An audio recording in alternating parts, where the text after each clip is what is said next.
Breaking news has erupted within the royal family, with the princess, Prince William, and King Charles exposing explosive secrets that have sent shockwaves through the monarchy.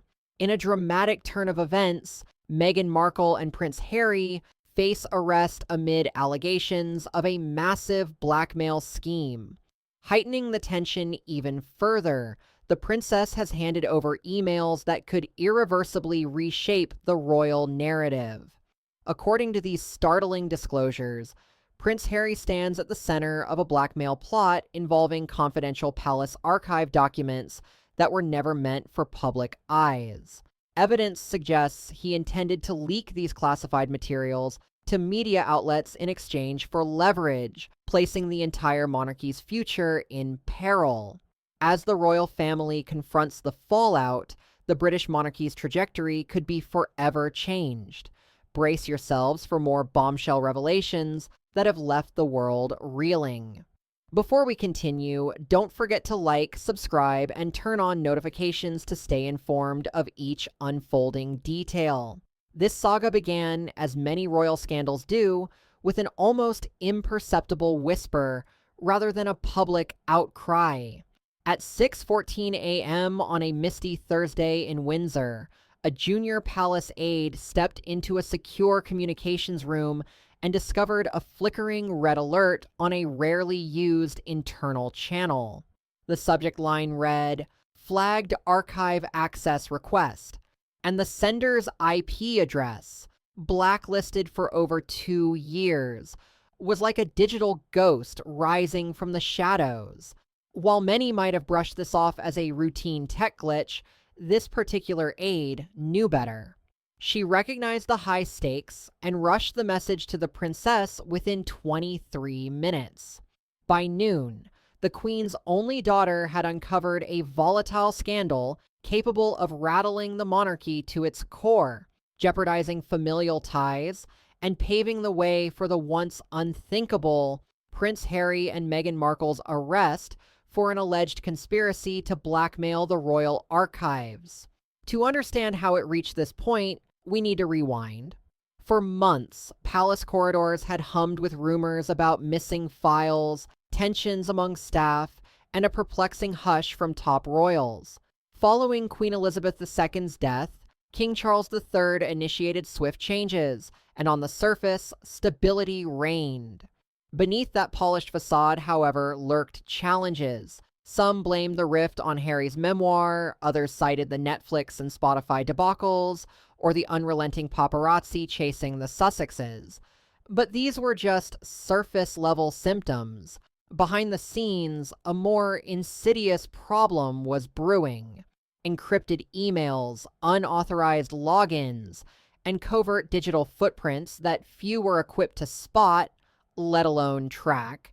Yet in the midst of this turmoil, the princess, esteemed for her direct style and unwavering sense of duty, emerged as more than a ceremonial figure.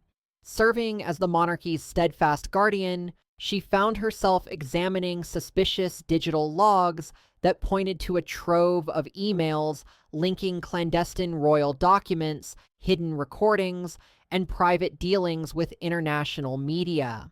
Unwilling to rely on palace IT alone, she discreetly enlisted a specialized cybersecurity firm to uncover the truth. As the team worked under tight secrecy, they discovered a chain of emails tied to accounts purportedly belonging to Prince Harry. The contents were incriminating, phrases like, "they'll cave once it's out," "the folder has everything," and waiting on confirmation from LA leapt from the screen, line after damning line. The message was unmistakable. Someone had gained entry to restricted documents and was prepared to wield them as leverage in a calculated strategy of coercion. Initially, the princess found it difficult to fathom. She had shared her youth with Harry and once shielded him through his wild phases, so confronting the possibility of his involvement felt unthinkable. Yet the incriminating emails were not merely the byproduct of familial drama, they revealed the methodical design of someone fixated on a mission. Bolstered by this revelation, She brought her findings to King Charles. Envision the gravity of that scene. A father learning that his youngest son may have plotted to blackmail the very institution he was born into, aided by a daughter-in-law who had morphed from actress to worldwide celebrity. Already beset by controversy and grief, the monarchy now faced an internal betrayal it never expected. King Charles's reaction was restrained. He grew pale, his expression masked. Prince William, standing near, tightened his fists, breath uneven. He had long suspected that Harry and Meghan's exit from royal life was about more than raw emotions. 48 hours later, behind the sealed doors of Balmoral, the princess, King Charles, Prince William, and a select circle of security experts convened. They pored over a trove of evidence that exceeded mere digital footprints. Eyewitness testimonies, archived film, and audio files retrieved from encrypted cloud storage all pointed to a scheme. Leverage sensitive palace materials for negotiating power with media giants. Among these closely guarded records were Prince Philip's private letters, transcripts of confidential family briefings, and unissued statements meant only for internal eyes. Had these documents leaked, the royal image would have taken a devastating hit. Gossip soon spread that Prince Harry demanded an official apology for Meghan Markle's treatment, holding a particularly sensitive archive as collateral. When the palace offered no such gesture, media leaks erupted in a conspicuously timed pattern, hinting at a meticulously orchestrated plan. Clearly, this went beyond a simple grab for leverage. It was a power play for dominance over the story itself. Anyone following the scandal realized that it wasn't merely a cry for fairness, it was a calculated bid to exploit the royal family's weak spots and sway the court of public opinion. Confronted with such audacious threats, the palace chose a methodical yet public counteraction. Even before issuing an official statement, they discreetly lodged a confidential complaint with the Crown Prosecution Service. Far from delaying law enforcement, these steps set things in motion. Meghan and Harry, having traveled abroad for a Canadian charity event, landed at Heathrow only to have their private jet swiftly impounded under a high-level directive. Plainclothes officers then escorted the couple into custody for further inquiry. A few hours later, the Globe woke to a jaw-dropping bulletin: Harry and Meghan detained in connection with Royal Archives scandal. The public's response was swift and polarized. Online, #JusticeForMeghan, #FreeHarry, and #RoyalLeaks trended almost instantly, while 24/7 newscasts rolled out in-depth reports and roundtable debates. Anonymous palace staffers leaked tidbits to reporters, and paparazzi besieged every conceivable exit, all desperate for a snippet of the unfolding drama. In that moment, a raw and unfiltered reality seized the headlines. This was no petty family spat or contrived publicity stunt. It was a monumental breach of trust, threatening to reshape the monarchy's destiny. At its heart stood a princess unwilling to be cowed, a king torn between paternal devotion and regal duty, a prince grappling with the weight of his own history, and a duchess whose ambition may have gone a step too far. As arrests intensified and hidden truths came to light, Britain struggled to absorb the shock. A singular question reverberated through palace halls, splashed across front pages, and caught the collective imagination. How far will people go to dictate the narrative? And once that threshold is breached, can anyone truly find the way back? In the tense days leading up to the scandal's detonation, the royals strained to uphold a delicate veneer, masking far deeper cracks than the public could suspect. To onlookers, the Windsors seemed unwavering, but behind their poised exterior, a storm was silently brewing. Images of King Charles smiling serenely at an art exhibition in Vienna adorned magazine covers, while Prince William and Princess Catherine were photographed laughing with schoolchildren at a literacy event in London. Even Princess Anne, unfailingly poised, appeared in snapshots feeding horses at Balmoral Estate. Yet beneath those polished headlines and curated photo ops, a much graver reality was taking shape. The palace's outward calm was a carefully managed illusion, a facade of normalcy designed to hide the roiling uncertainty just behind closed doors. Senior staff, increasingly suspicious, began to trade quick, knowing glances, cutting short meetings, adjusting schedules, and resorting to private communication lines. Everyone sensed that something seismic was on the horizon, but no one dared speak it aloud. Over 3 years had passed since Harry and Meghan's unprecedented decision to step back from official royal duties, a move that initially seemed like a straightforward quest for financial independence and personal freedom, though it still allowed them to retain their royal titles. What the public perceived as a graceful exit soon evolved into something else, as every interview, subtle criticism, and reference to systemic injustice hinted at deeper resentments toward the monarchy.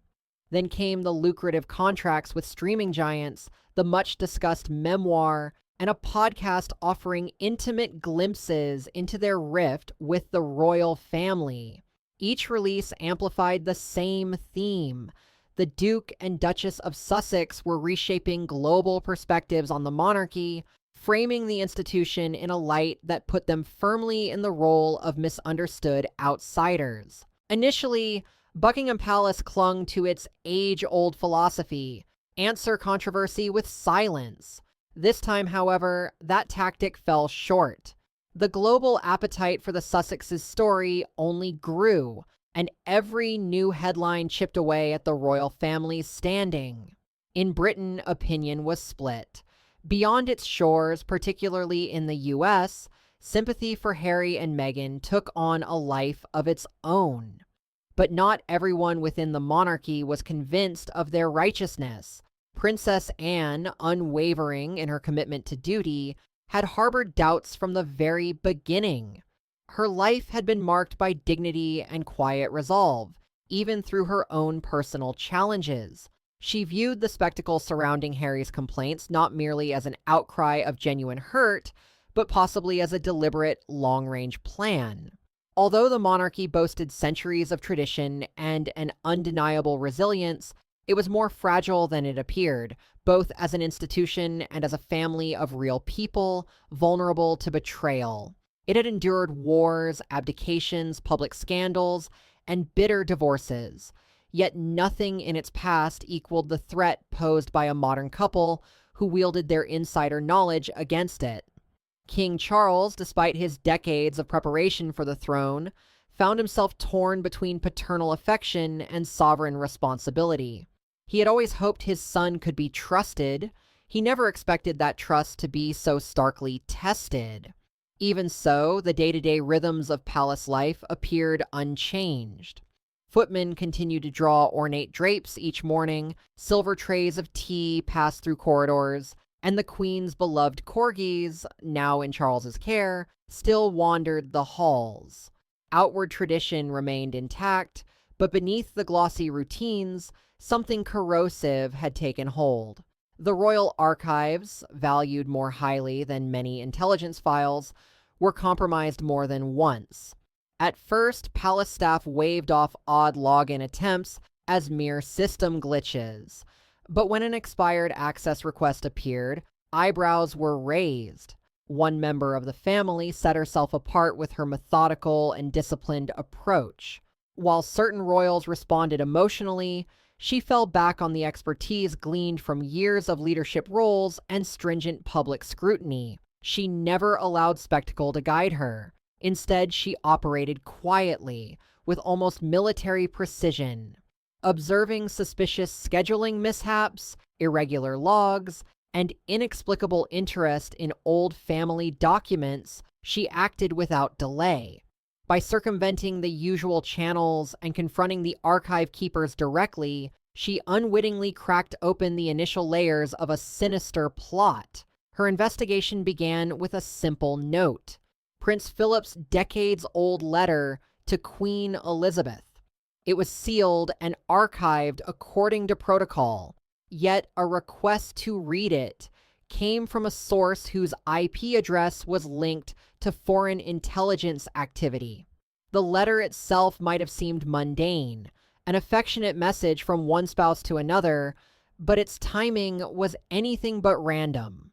Before long, the requests ballooned beyond letters to include transcripts, private journals, and details from major royal events like the Platinum Jubilee and sensitive funeral plans. Each was shielded by multiple layers of digital and physical security, yet someone had found a path to bypass them all. She told no one at first. Tangible evidence was critical. Hiring a discreet cyber forensics firm, she uncovered the kind of proof that made her heart drop. Email accounts encrypted under false names, yet tied to people close to Harry and Meghan's sphere. A media consultant in Montecito, an ex-staffer of Meghan's, and a device once used by Prince Harry while still an active royal. Meanwhile, from the outside, nothing seemed amiss. King Charles celebrated a new sustainable vineyard project, William gave speeches supporting homelessness initiatives, and journalists crowed over Catherine's latest fashion triumphs. But she knew better.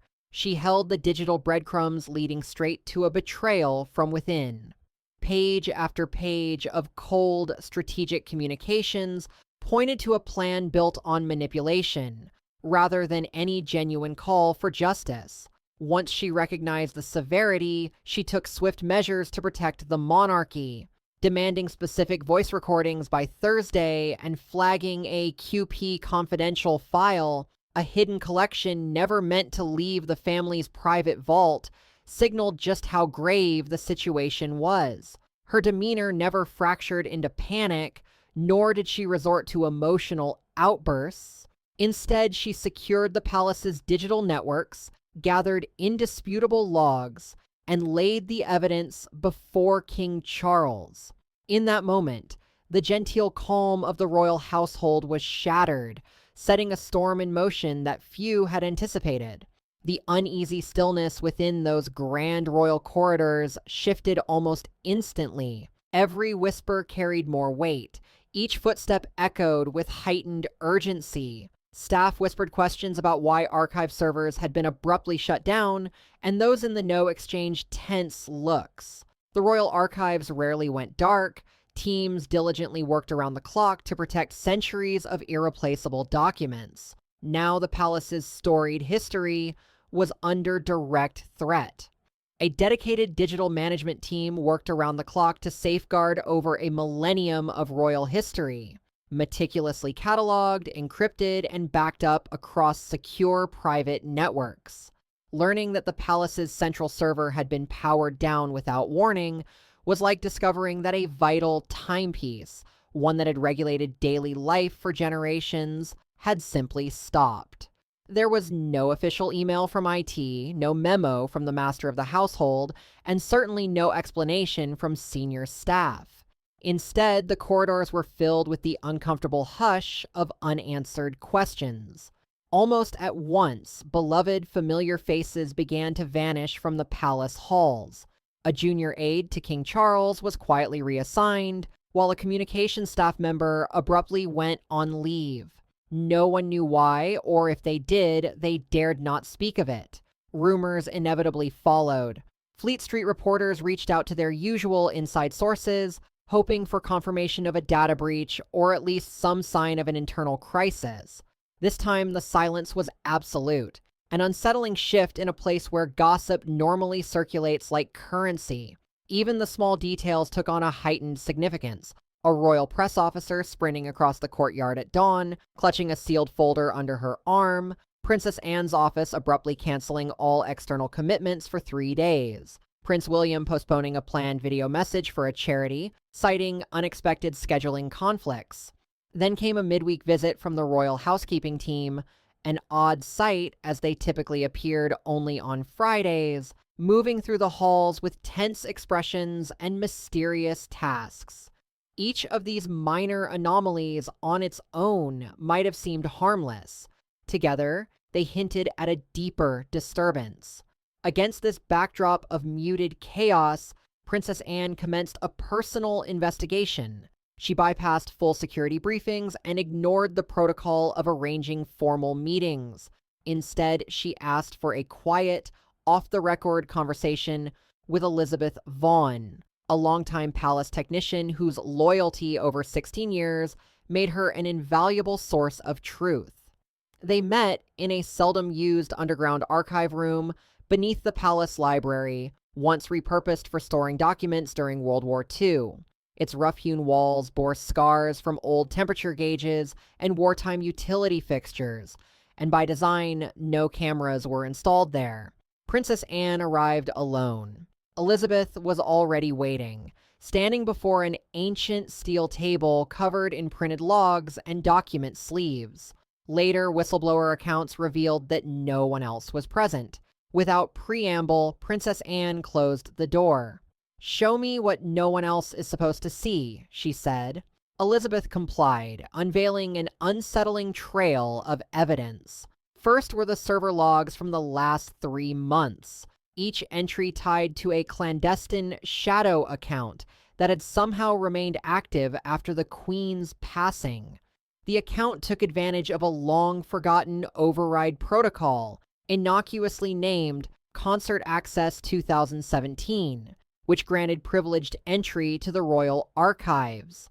Whoever used it had skillfully avoided detection by accessing select individual documents instead of downloading large batches all at once.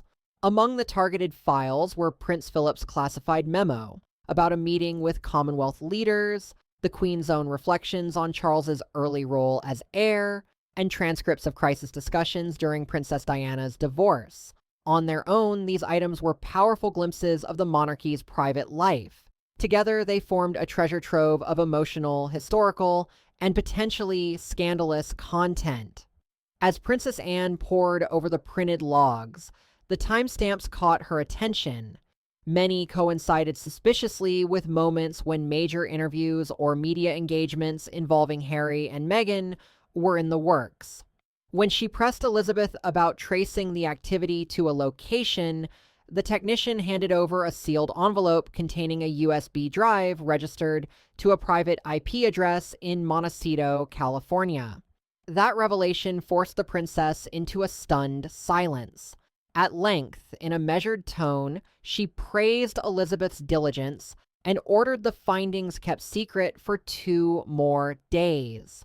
In the interim, Princess Anne compiled a list of everyone with archive access over the previous 2 years, running those names against travel dates and palace schedules. Through a painstaking process of elimination, she narrowed her suspects down to 3. 2 no longer worked for the palace. The third was a digital consultant, originally hired to help install the encrypted vault system. Operating from North America in a low-profile capacity, he was, at least on paper, disconnected from current royal affairs. Yet a quick probe into his contracts revealed a startling invoice labeled Digital Archival Support billed to Archewell Media, tying the data breach directly to Meghan and Harry's organization. An immediate internal review of all contracts involving this consultant was ordered. Within 48 hours, investigators had obtained his address, a list of devices registered under his name, and, most importantly, an invoice labeled Digital Archival Support from Archewell Media. This discovery marked a critical turning point. The connection between the royal data breach and Meghan and Harry's media company was no longer speculative. It was concrete, traceable, and documented. No public statement was made. Instead, King Charles and Prince William were summoned to a midnight meeting at Clarence House, the former Queen Mother's residence, rarely used for official purposes. For an hour and a half, the princess presented every finding, from Elizabeth Vaughn's research to her own investigative notes. King Charles listened in tense silence while Prince William paced, arms crossed. When the princess finished, she said plainly, "We have a leak. We have evidence, and it's someone close." In the charged quiet that followed, William was the first to speak. "I told you this wasn't over." King Charles's pale face betrayed both heartbreak and resolve as he asked, "What do we do now?" Princess Anne's answer was immediate. "We act, quietly but with purpose. No more waiting." Outside Clarence House, the atmosphere appeared unchanged. A few photographers lingered in the shadows, hoping to catch a glimpse of a royal vehicle, but they saw nothing. Inside, the lights remained dim and curtains drawn. No one outside knew that the three most powerful members of the British royal family had just resolved to neutralize a threat originating from within their own bloodline. Meanwhile, whispers continued within the palace walls, not of gossip, but of preparation. The calm had vanished. A storm was gathering. This was not the first time a royal family member had come under suspicion, but it was the first time the evidence pointed to something so serious, deliberate, digital, and quietly devastating. The monarchy had weathered scandals involving adultery, divorces, secret affairs, and even abdications, but it had never before faced the danger of its own private records being weaponized by one of its own members. From the start, the digital breach had seemed innocuous, or possibly just a leftover housekeeping oversight. An old user account that should have been purged long ago had been accessed again, a small anomaly that initial checks wrote off as an IT hiccup. Dormant accounts were supposed to be deleted after 30 days of inactivity. Yet this one had been inactive for over 2 years. Somehow, someone had gained entry using it. It wasn't a brute force attack or a careless login. It was something far more chilling. It was the work of someone who understood the system intimately. And in the aftermath of Princess Anne's revelations, it was clear that this betrayal was no ordinary security lapse. It was an intentional, methodical threat designed to strike at the monarchy's most vulnerable secrets, and by extension, its very foundation. The external cybersecurity team's initial examination of that seemingly innocuous data packet revealed only a handful of file requests, all matched to legitimate document IDs and displaying no flashy signs of hacking. However, a deeper dive into the timestamps unraveled a more disturbing pattern. Requests fired off at peculiar intervals in the dead of night and with almost machine-like regularity. What truly unsettled the princess was not just the precision, but the unmistakable selectiveness of the targeted files. The royal archives held far more than musty relics of bygone reigns. They were a living repository of sensitive records, private letters exchanged between the queen and her grandchildren, internal memos reflecting the family's early unease about Meghan Markle's transition, phone call transcripts that laid bare raw emotions seldom witnessed by outsiders, draft speeches that never reached the public ear, and even psychological assessments carried out in the wake of Princess Diana's tragic death. Each accessed file seemed deliberately chosen to stir controversy or reveal vulnerabilities, and it was glaringly obvious that this was no random fishing expedition. Among these alarming discoveries were previously confidential communications describing the very real human impact of Diana's passing, references to heartbreak, public grief, and the monarchy's scramble to respond. Understandably, the palace enlisted a highly specialized forensics firm, compensated in cash and legally bound by gag orders, to trace every digital breadcrumb. Within 3 tense days, they established a link to North America.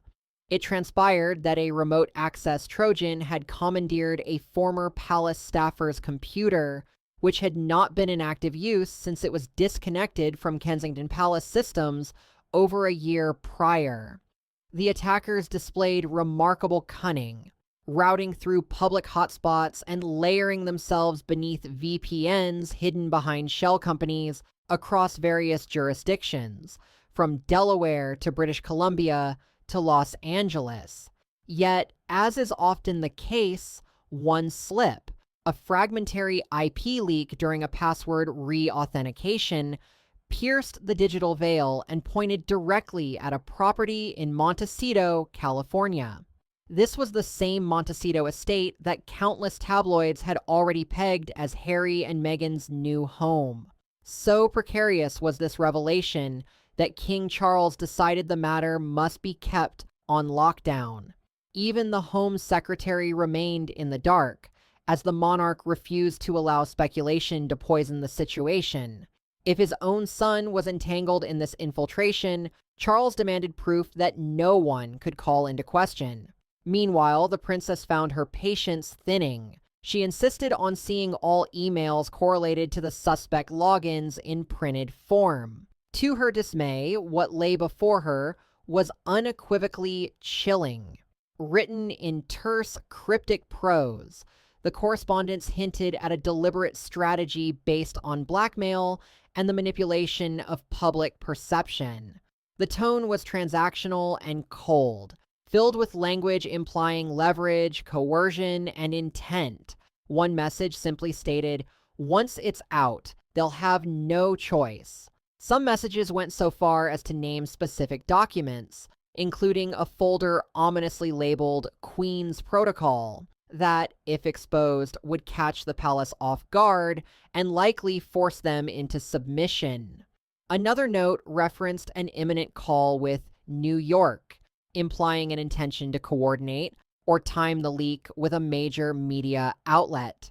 As the forensic specialists probed the metadata hidden within these email attachments, they discovered further confirmation of devices once used by Harry's circle, one connected to the Invictus Games, another to a Canadian mobile service, and yet another that had apparently belonged to a private staffer working on Meghan's communications. Buried in one particular email was the comment, "If they move against us, we press the button. Everything goes live in 24 hours. Though the sender's name was masked, the data clearly linked it to a cell phone associated with Montecito.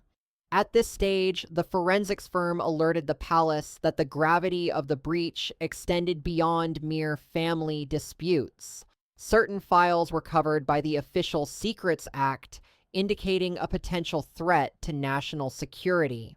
The princess confronted King Charles with the findings in a late-night briefing. Eyewitness accounts described him looking as though all color had drained from his face.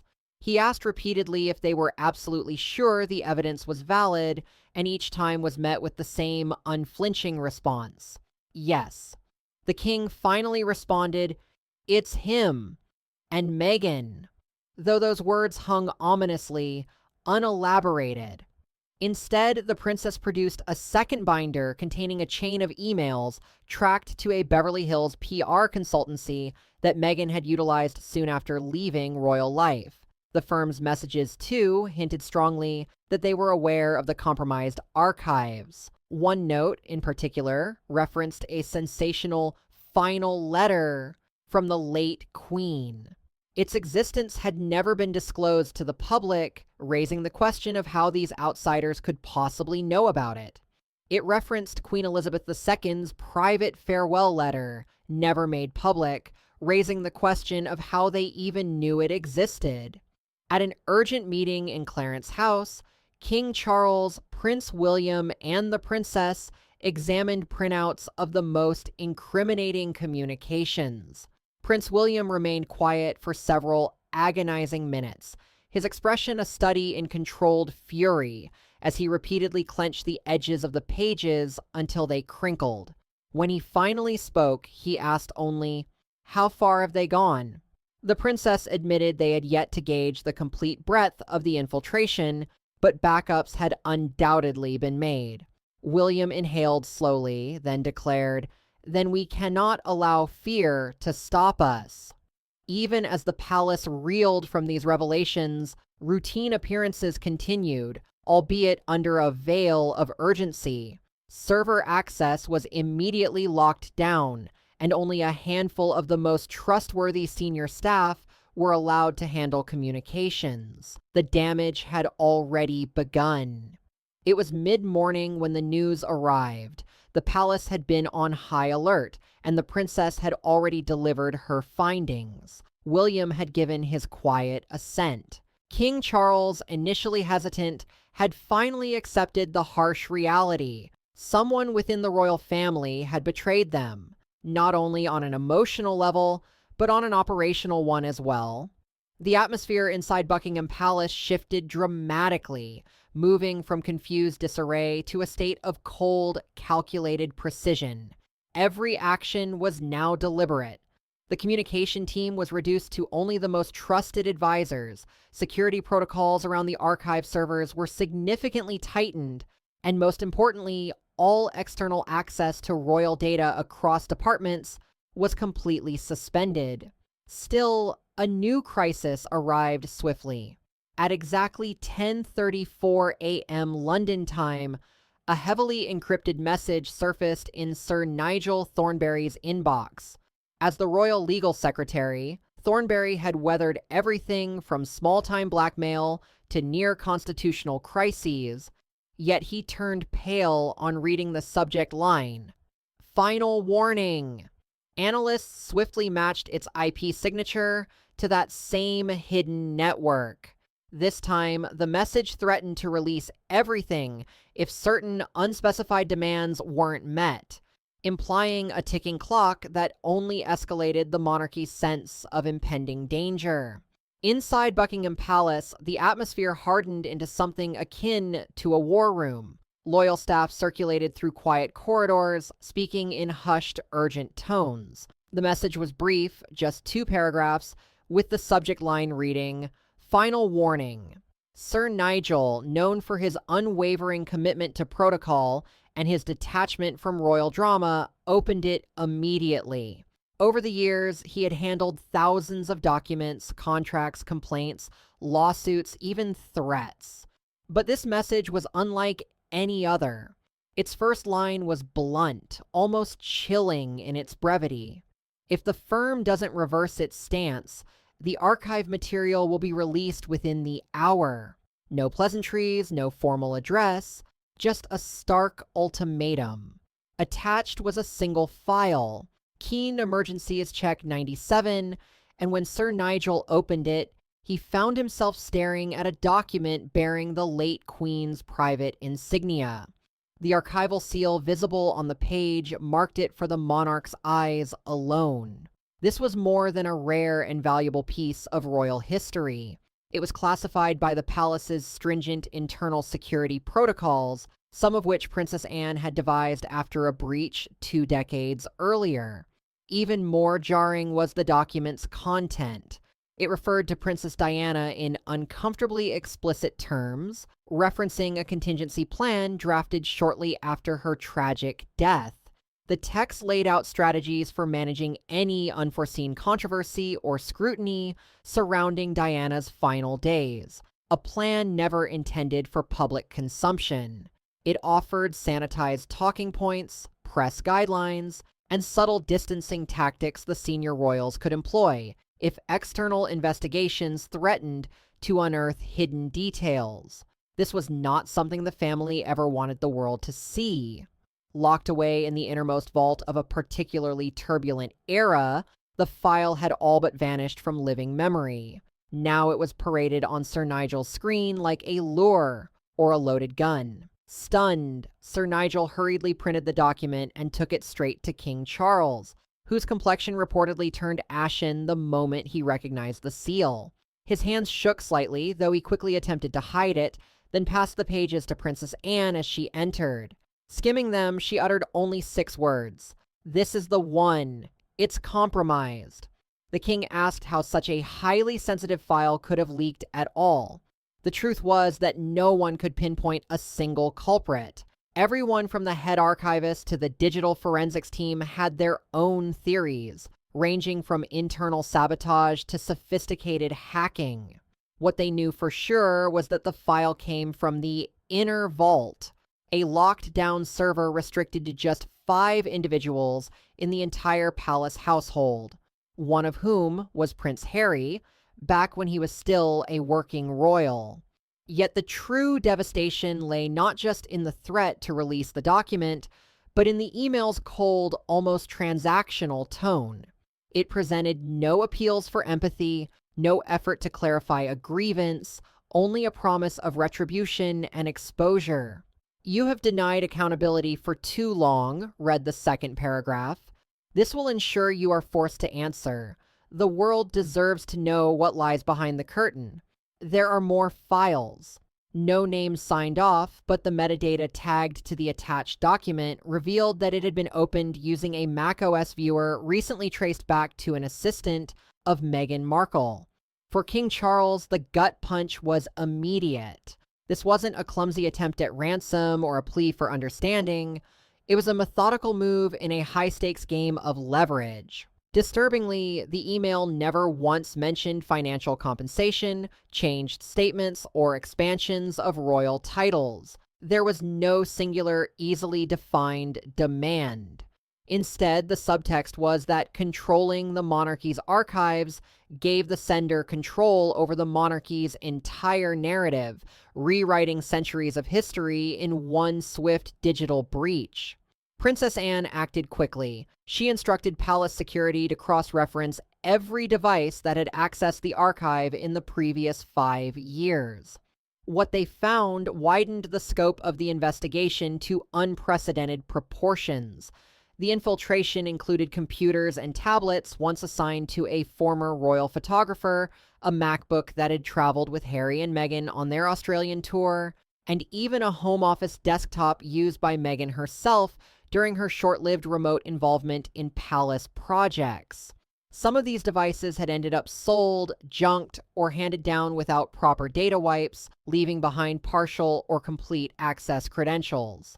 Over the span of 18 months, unknown parties, suspected to be working under Archewell or its associates, methodically removed files in tiny increments, camouflaging the operation to avoid detection. Within mere hours of this discovery, the legal machinery of Clarence House roared to life. Under seal, a request for urgent review was filed with the Crown Prosecution Service, elevating the entire situation to one of national significance. By the following day, the Prime Minister was privately briefed, although the majority of Parliament remained in the dark. The director of GCHQ and a discreet contact at the Home Office also received classified documentation labeling the matter a threat to the national interest. After all, the stolen documents touched upon everything from official state secrets to the intimate history of the country's most famous family.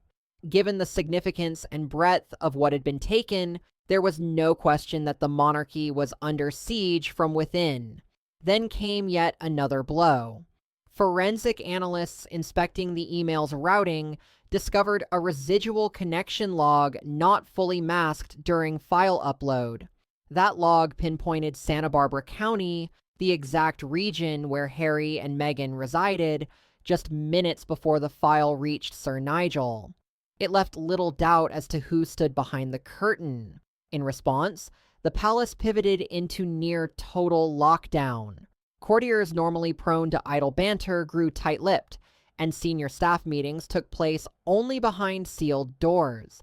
Veteran employees, trusted for decades, were made to sign new ironclad confidentiality agreements. Something irreversible was unfolding, something that threatened to tear at the monarchy's very core. For King Charles, the heartbreak was matched only by the gravity of the betrayal.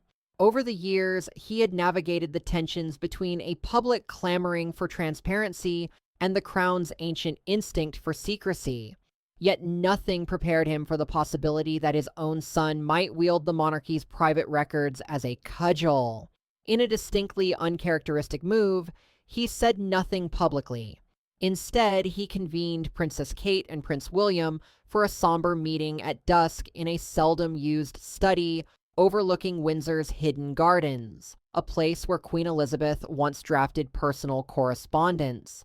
Kate arrived first, expression carefully schooled, followed by William, visibly taut and brimming with quiet anger. Charles sat by the window and merely gestured to the stack of folders.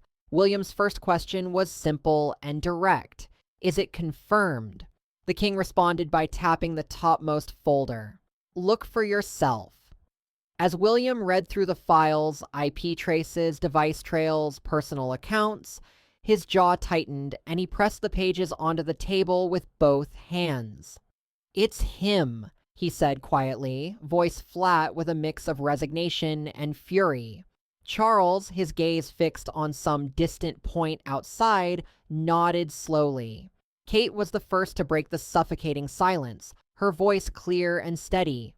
What are we going to do about it? She asked not as a worried sister-in-law, but as the one royal who had consistently placed duty above personal ties, enduring countless scandals and press humiliations without ever deflecting responsibility.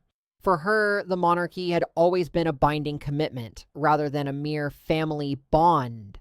Charles exhaled and spoke in a subdued tone. We can't ignore this.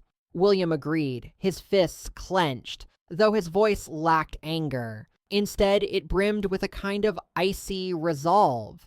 He's crossed a line none of us believed he would. This isn't about interviews or memoirs anymore. It's calculated and dangerous. Leaning in, he added, we have to act. If we hesitate and it leaks without our input, the institution is in peril. Yet, Charles hesitated. His mind drifted back to nights at Balmoral, guiding Harry's small hand and pointing to constellations in the crisp Scottish sky, or applauding his military milestones, even when Harry grew distant. He had clung to the hope that somewhere beneath the bitterness, there remained a version of Harry open to reason. Now that hope felt like a memory slipping through his fingers, replaced by a piercing sorrow he could barely contain. He's still my son, Charles said softly. William's response was swift and unwavering. He's using your mother's private records to blackmail the very institution she gave her life to. Charles let that truth sink in, eyes closing. William pressed on. We have to protect the crown. You taught me that. Charles nodded, shoulders slumped.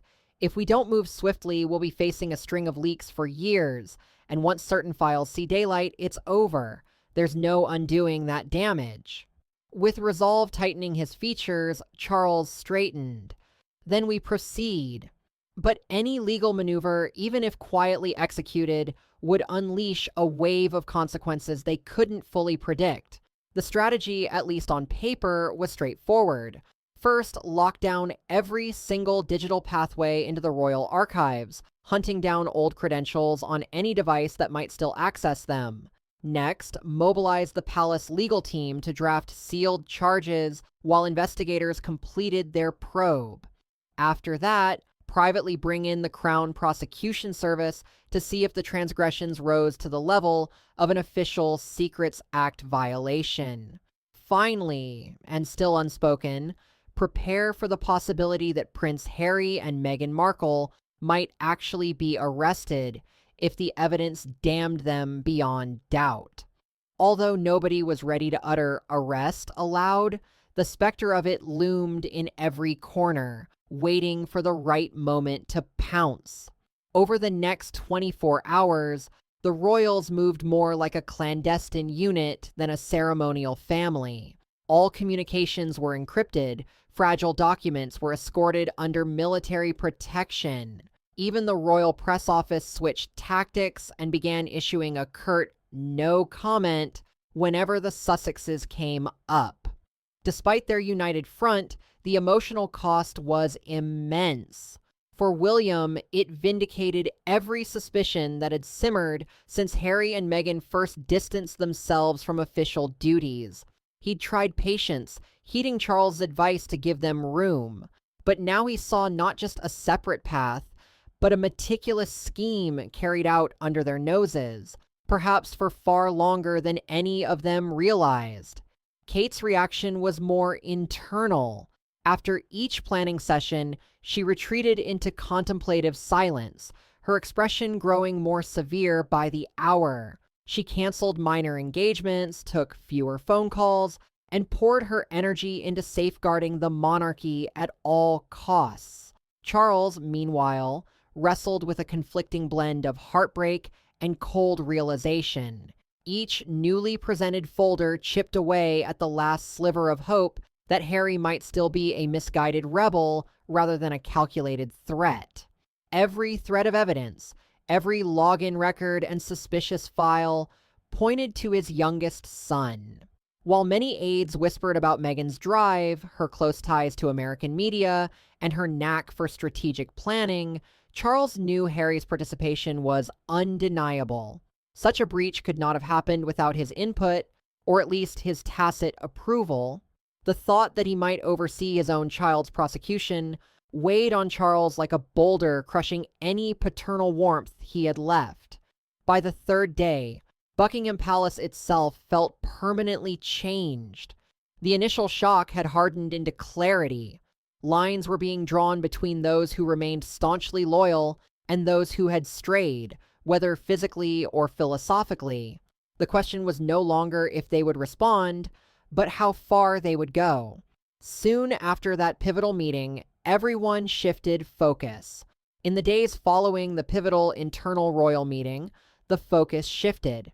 The investigation moved beyond technical analysis and server security. It was no longer a question of whether a breach had occurred. That was settled. The pressing question now was who had orchestrated it and why. Although Prince Harry's digital fingerprints were all over the activity, the pattern and tone of the operation suggested another hand at work, someone strategic, deliberate, and media savvy, someone who knew exactly what to look for and understood the power of information in the digital age. Repeatedly, Meghan Markle's name surfaced in phone records and email strings. An outsider to the system, she had once been praised for bringing modern ideas and fresh energy into a stuffy institution. Yet, from within the palace, her arrival sparked tension. She didn't assimilate quietly or let tradition guide her actions. She navigated everything like a negotiation, marshaling her own PR specialists and holding on to independent legal advisors, even while the palace shielded her. For months, her critics could only accuse her of being too ambitious, too outspoken, or too disobedient. But recently retrieved logs and messages hinted that the real story was far graver. Certain files that only an insider would know existed had been targeted deliberately. One longtime aide recalled a seemingly minor conversation where Meghan inquired whether personal conversations among the family were backed up or archived. At the time, nobody thought twice about it, but now it stood out like a clue in plain sight, a small hairline fracture heralding the coming collapse. Compounding the suspicion was an interview Meghan gave to an American magazine right after she and Harry exited royal life. In it, she made an offhand remark. If people realized what's in those files, they'd understand. Initially dismissed as a rhetorical flourish, that comment took on ominous weight as the palace began linking it to the infiltration of their digital archives.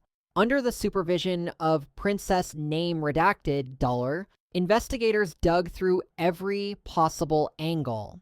They followed the paper trail and the digital footprints leading into Archewell Productions, where individuals with backgrounds in media law, documentary research, and digital forensics worked side by side.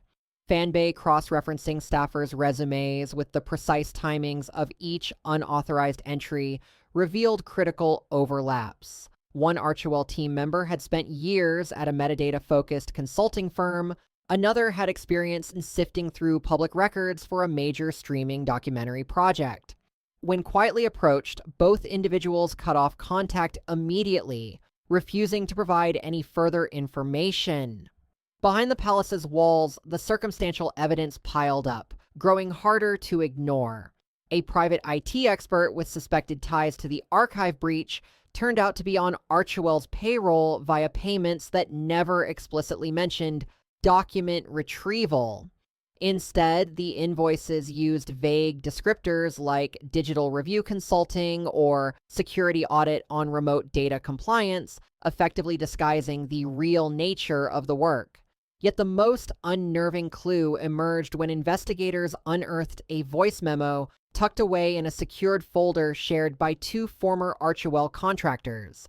Recorded 18 months after Harry and Meghan stepped down as senior royals, the audio started mid-sentence. A female voice, identified by audio analysts as almost certainly Meghan, declared, "They'll never see it coming. We'll present it like it's truth they've hidden for decades."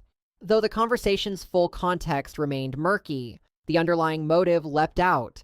This was no mere grudge or idle frustration. It signaled a careful plan to manipulate the public narrative using confidential palace materials as ammunition. For Prince William, the discovery reignited buried anger. He had initially gone out of his way to extend a welcoming hand to Meghan, urging the public to see her as part of the family. Now he felt duped, as if his goodwill had been cynically turned into a weapon. Among palace staff, a new chill descended.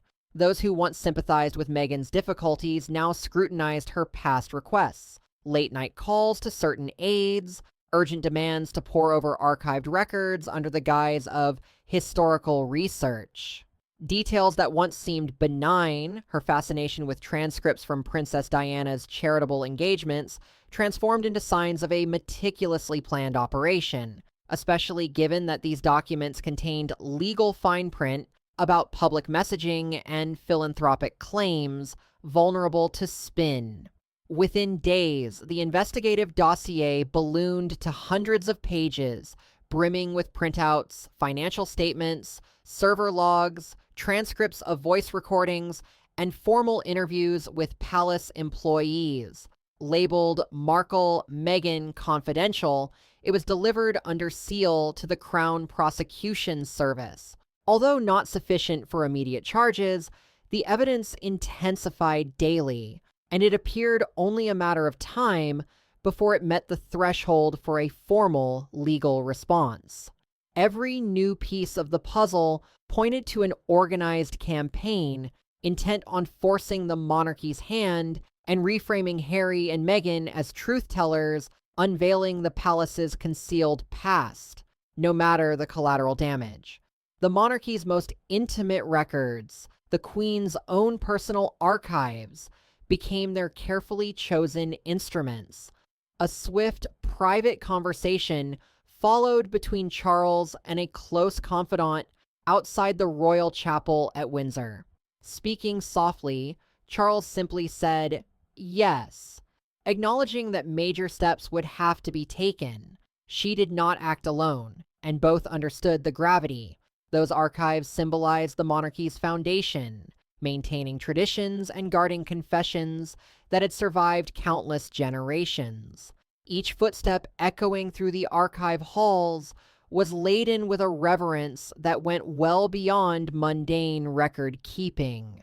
The security measures, temperature controls, limited access, intensive staff training, existed to protect historical treasures too valuable for the public eye. Yet, somehow, a virtual thief had slipped in, avoiding obvious pathways, hacking through outdated permissions, and hidden back doors. The scale of the infiltration took shape as investigators tracked earlier data extractions.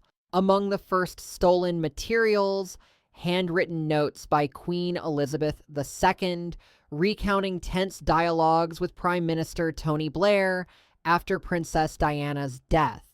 Even more disquieting was a set of secret crisis meeting transcripts from 2005, in which a younger Prince William offered frank opinions about constitutional issues and the prospect of a maturing Charles ascending the throne.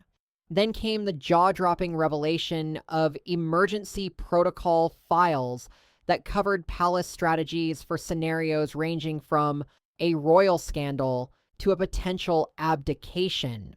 Discovered within these files was a list of individuals who posed potential risks to the crown, and Meghan Markle's name, notably, appeared there just 6 months after her marriage to Harry. Such contingency plans were not unexpected, any monarchy as enduring as Britain's would have them. But the fact they'd been stealthily copied was a cataclysmic breach. Palace cyber experts determined the stolen files had been compressed, encrypted with military-grade tools, and transferred out in small increments over months, revealing a careful and well-funded operation. This prompted the palace to codename their internal investigation Operation Ghost Key, a reference to the digital skeleton key that granted access to secrets usually restricted to a handful of elite members of the royal household. In immediate response, the Queen's personal archive room was shut down indefinitely. Veteran staff were reassigned, outside digital consultants were completely barred, and old security passes granting admittance to the vault were physically destroyed.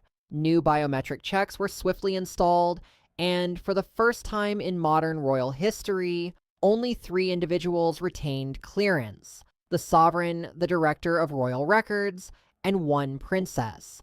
Sifting through evidence, the palace also compiled a roster of media figures, law experts, and producers who had interacted with Harry and Meghan post-departure. Individuals tied to controversial productions, politically charged exposés, and crisis management for prominent celebrities. As the list of accessed documents grew, the palace compiled a separate roster of journalists, producers, digital experts, and PR advisors who had interacted with Meghan and Harry since their departure from royal duties. Among these were a New York television executive known for politically charged documentaries involving leaked government materials, a media strategist specializing in managing scandal narratives for high-profile American celebrities, and others. 8. While this was not unusual in itself, cross-referencing their backgrounds with the timing of unauthorized document access revealed overlaps. A one-time intelligence analyst, for instance, had temporarily joined Archewell Media in a digital consultancy capacity. A mere coincidence at first glance, until the investigators noticed the remarkably synchronized timing of that hire with spikes in unauthorized archive access. It was obvious now that these weren't accidents. They were part of a calculated undertaking, a methodical move to weaponize the palace archives. What jarred the investigative team the most was the precise sequence in which the stolen documents had been accessed, almost as if someone were assembling a narrative piece by piece. Newly discovered emails from Harry's personal account reinforced this conclusion. We'll start with her notes to Blair, and the fill-up material adds depth. Read one message indicating that whoever orchestrated this extraction had a plan to craft a coherent storyline, potentially a documentary or another high-impact media blitz that could undercut the monarchy itself. Inside Windsor's walls, the gravity of the threat could no longer be ignored. A high-level meeting took place between a princess and Sylvia Harper, director of royal records, who had served under both Queen Elizabeth II and King Charles III. Sylvia, renowned for her extraordinary knowledge of the archives, had also been present when the Queen's final private letter was sealed and stored in the system, destined only for Charles and William's eyes upon her passing. Shockingly, that very letter turned up in the logs of compromised files. Though there was no evidence it had surfaced publicly, the metadata indicated that someone had opened, read, and possibly replicated it. If confirmed, this was more than just a security slip. It was a direct assault on the sanctity of royal trust, signaling an era when even the most sacred documents could be held hostage. During the meeting, Sylvia, normally poised to the point of stoicism, became visibly emotional, as though she personally bore the blame. Gently, the princess reassured her, You protected the past. Now we must protect the future. In an unprecedented response not seen since Cold War tensions, King Charles authorized a full digital lockdown across the monarchy's communication networks. All non-critical data transfers ground to a halt, throwing everyday palace life off balance and postponing multiple global charity initiatives. Yet there was no alternative. Even though the media hadn't yet caught wind of the archive breach, whispers were already growing more insistent. Journalists pitched sharper questions, and tabloids ran headlines such as, "Could Meghan's secrets topple the crown?" Suddenly, the stakes weren't confined to the palace alone. This was a crisis of national dimension with no simple way out. The monarchy's only hope lay in containing the situation fast, preventing the stolen documents from detonating like a bombshell in the public arena. Across the Atlantic, at the Montecito estate belonging to the Duke and Duchess of Sussex, mourning progressed in the usual calm: manicured gardens, hushed security, and ocean breezes hiding any hint of the oncoming storm. But unbeknownst to everyone there, the wheels had already been set in motion in London just hours before. An extraordinary order, signed and sealed by the royal family in concert with legal authorities, had authorized the unprecedented: the potential detention of an active member of the royal bloodline and their spouse for questioning in a criminal case. That monumental decision came on the heels of a conclusive report from the Crown Prosecution Service, which had painstakingly examined emails, voice messages, payment records, and suspicious logins tied to the archive breach. Although it wasn't enough to bring immediate charges, the evidence pointed to sufficient cause for detaining both Harry and Meghan under international legal protocols. The palace leveraged a mutual legal assistance treaty, MLAT, binding the UK and the United States, sending over a top-secret urgent request to a federal contact in the U.S. Department of Justice. This classified plea laid out security considerations, the suspect's rights, and a directive to keep matters as covert as possible for as long as it could be managed. Yet Harry and Meghan's celebrity status meant any covert action would prove difficult. Back at Montecito, a discreet black SUV pulled up to the main gate, followed by another carrying 2 federal officers and a legal observer. The officers wore no obvious sidearms, but they ran body cameras. At first, the estate's security team treated the vehicles as standard visitors, until official IDs were produced. The security manager, once a British military contractor, went inside to inform the couple. Harry had just wrapped a video chat on mental health initiatives. Meghan was reviewing new Archewell designs. Dresser suspected the magnitude of what awaited them. When the manager knocked and relayed that federal agents were at the gate, Meghan demanded to know why. The only reply: "They have official papers." According to accounts from that day, Harry briefly hoped it was a bureaucratic misunderstanding, perhaps an exaggerated headline or legal squabble spiraling out of hand. But as soon as he saw the officers, he sensed this was the dreaded moment he'd been warned about. The monarchy's final email, the last caution, was clearly no bluff. His infiltration of the archives had gone far beyond mere tabloid fodder. Meanwhile, Meghan's reaction was more controlled, as if not caught entirely off guard. She pressed for details: which agency, what specific authority, whether they had liaised with British officials. The agents confirmed they had. They presented files referencing the breach, encrypted summaries of the evidence, and a formal request for voluntary cooperation. That keyword, voluntary, implied they were not technically under arrest yet. They were to be taken in for questioning as part of an active cross-border probe into unauthorized access of royal documents. Meghan asked for time to call her lawyer, which the agents permitted. Harry stood motionless, staring at a folder bearing the subject line of an email he'd sent a year prior: "They'll cave once it's out." He remembered writing it during a heated exchange about a sensitive document containing the Queen's private guidelines for handling a media crisis. At the time, it simply felt like strategic saber rattling. Now it looked like damning evidence. Eventually, Harry broke the tension and asked, "What happens now?"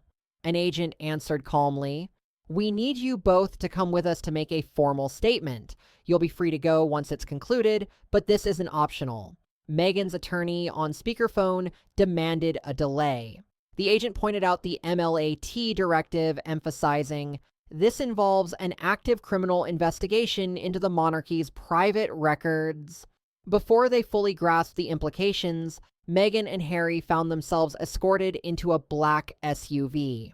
No paparazzi had arrived yet. No helicopters circled overhead, but it was only a matter of time. They were driven to a federal holding facility outside Santa Barbara, not a prison, but a specialized complex reserved for high-profile international legal detainments. They weren't handcuffed, nor were they photographed, but they were separated. Each was led to a stark, windowless room with harsh fluorescent lights, deprived of any comforting familiarity. Harry's interrogation started first. The questions were sharply focused. Did he knowingly grant any outside party access to the royal archives? Had he used or shared credentials to unlock sensitive materials? Did he personally download items from the Queen's restricted collection? His responses were measured, carefully worded to avoid outright admissions. But then came the damning emails, laid out in front of him. Every timestamp, every IP address, every ambiguous line he'd once typed while half lost in anger was now dissected under an unforgiving lens.